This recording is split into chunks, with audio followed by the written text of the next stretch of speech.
Have you ever wondered how some people walk around with perfectly flat stomachs while you're over here struggling with that stubborn pouch that just won't budge? Yeah, me too. I used to look at those people and think, what's their secret? Are they just born with magical metabolism genes? Do they secretly do 1,000 crunches a day? I was so tired of sucking in my stomach every time someone took a photo. So tired of wearing oversized shirts to hide my belly. So freaking tired. So I did what any desperate person would do. I went down the internet rabbit hole. I tried everything from weird detox teas to those waist trainers the Kardashians sell, but nothing worked until I stumbled across actual science-backed methods specifically for belly fat reduction. And here's the shocking part.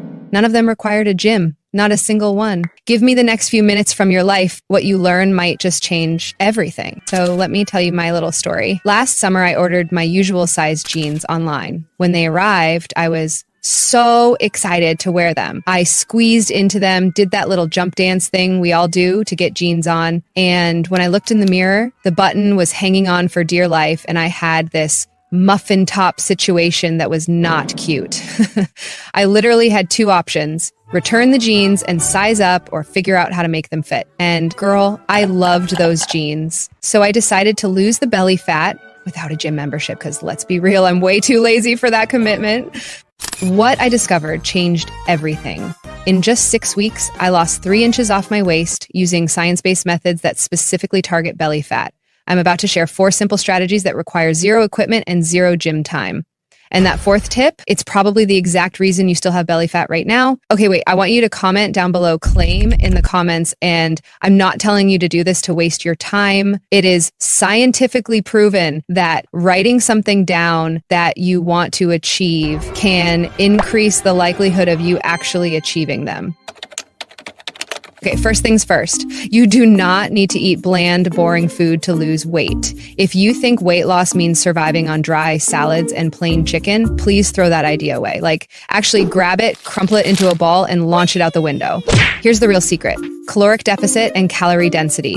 They are not the same thing. Caloric deficit means burning more calories than you eat. And it's the only scientifically proven way to lose weight. But here's where people mess up. They think they have to eat tiny portions of high-calorie foods and stay hungry all day. Nope. There is something called volume eating. And this changed everything for me. Imagine 2 plates. One has a sad little cupcake. The other has an entire mountain of strawberries. Same calories, same. Which one is going to keep you full longer? Obviously the plate of strawberries, right? That's the power of calorie density.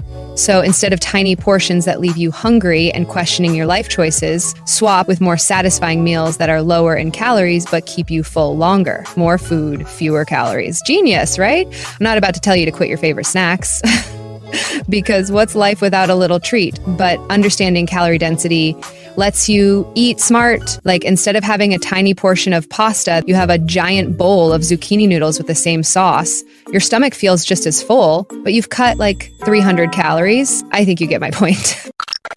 You know how we all inhale our food these days? I was the worst. I used to be that person who would demolish a full plate in like 3 minutes flat. My friends would still be taking Instagram pics of their food, and I'd be sitting there awkwardly like, so anyone want dessert? The waiters would come by like, are you done? Yes, I am. And I hate myself for it. Thanks for asking. But then I started this fork down thing, and holy crap, it works.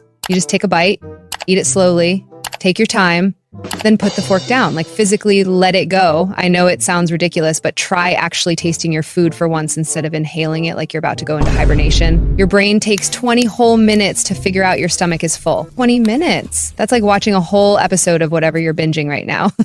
By the time your brain gets the message, hey, we're full, you've already overeaten.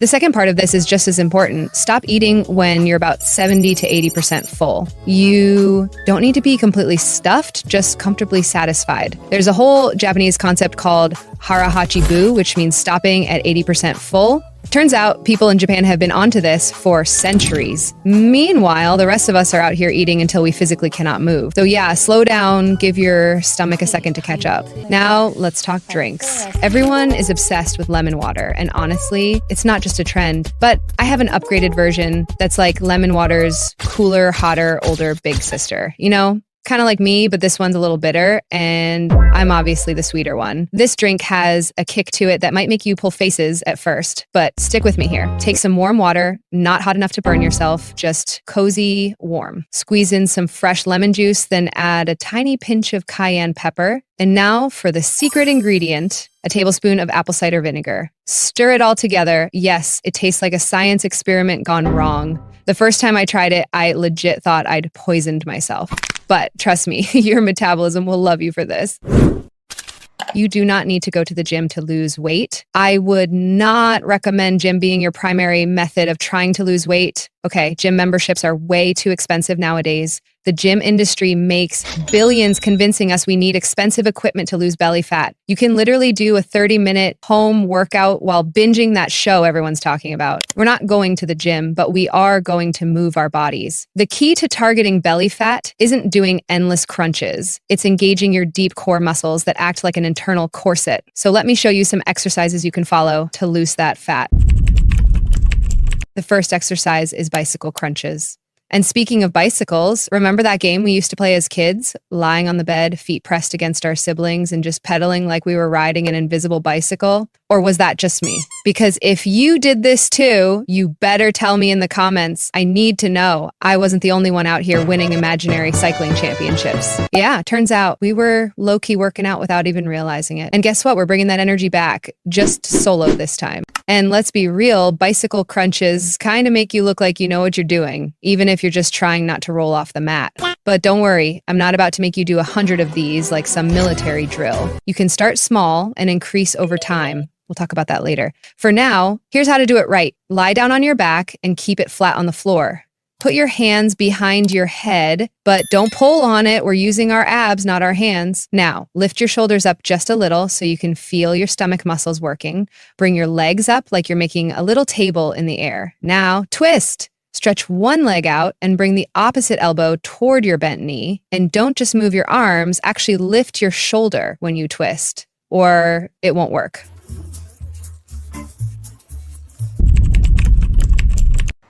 All right, so the second exercise is standing twists. Basically, in this, you're twisting your waist side to side, but with control, not just wiggling like a lost grandma looking for her glasses. Stand with your feet a little wider than shoulder width apart and bend your knees slightly.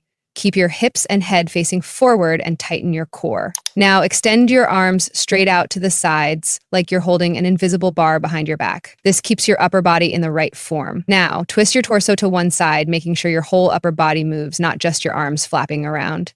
Then twist to the other side. You should feel your side muscles working with each turn. The key here is to keep it controlled and not just swing yourself around wildly. Do this for 60 seconds and you'll definitely start feeling the burn in your sides. Keep your core tight, stay controlled. You got this. Next up, we've got elbow to knee crunches. We'll be on the mat, hands lightly behind our ears, knees bent, and just crunch, bringing your elbow to your knee, then back out. Easy, right? Elbow to knee, back out. That's it. You can also do this standing. Here's how that looks. Same movement, just on your feet. So no excuses. You can do it anywhere, even while waiting for your food to heat up. All right, next up, plank twists. Sounds fancy, but don't worry. We're not out here trying to be gymnasts. So here's what you got to do. Get into a plank position, elbows under your shoulders, feet together, and hold yourself up on your toes and forearms.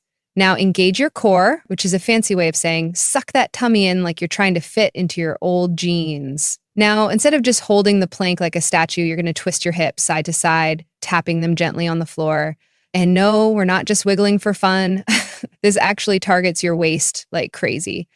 And ta-da, we're done. I just showed you 4 exercises. So if you're still standing and not lying on the floor questioning your life choices, props to you. But hey, if you still have energy left, you can always look up more belly fat exercises. The internet is full of them. Just don't end up watching Get Abs in 5 minutes while munching on snacks. We've all been there. I know these exercises might feel a little tough at first, but that's totally normal. Don't force yourself to go all out from day one. If you can do an exercise for just 30 seconds, that's completely fine. Just start there. Then after a day or two, try to go for a minute. Slowly increase the time at your own pace. Maybe after a few days, push it to 2 minutes, then 3, then eventually 5. It's not about doing everything at once. It's about getting a little better each time. Just take it step by step and you'll see progress before you know it. Oh, and let me tell you something wild. Sleep might actually be more important than exercise when it comes to losing belly fat. Wait, what? Yes, you heard me right. When you don't get enough sleep, your body starts producing extra cortisol, aka the let's store all this fat in your belly hormone. Like, excuse me? So, girl, getting enough sleep is just as important as working out. Your body needs time to recover, balance hormones, and actually burn fat. Otherwise, all your hard work goes to waste. So, if you're up at 3 a.m. telling yourself just one more episode, just know your belly fat is out here celebrating like it won the lottery. And listen, this is not about chasing some dream figure or whatever social media tells you. No, you're not doing this because something is wrong with how you look. You're doing it because you deserve to feel good, strong, and confident in your own skin. So yeah, take care of yourself and maybe turn off Netflix and go to bed. This one. Hi.